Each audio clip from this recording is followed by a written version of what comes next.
এখানে দুর্নীতি নেই এমন দাবি তো আমরা করছি না। আর দুর্নীতি যে সরকারি কর্মকর্তারা করে, পলিটিশিয়ানরা করে না, এটাও তো বলা ঠিক না।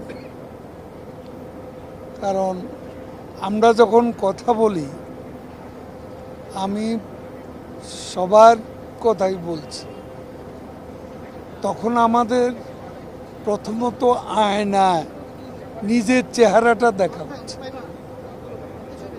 যে আমি অ্যাজ এ পলিটিশিয়ান আমি আমলাদের করাপশনের বিরুদ্ধে বলছি। তো আমার এখানেও তো করাপশন আছে, নেই? অবশ্যই আছে। আমি মনে করি এখানে দুদক আছে, আর দুদককে প্রধানমন্ত্রী একেবারেই জিরো টলারেন্স নীতিতে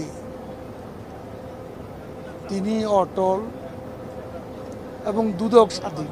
দুর্নীতি যেই করুক, এখানে সরকারের জিরো টলারেন্স, প্রধানমন্ত্রীর জিরো টলারেন্স, দুর্নীতি তদন্ত করার অধিকার আছে দুদকের, এবং এই স্বাধীনতা সরকার কোনো প্রকার হস্তক্ষেপ করেনি।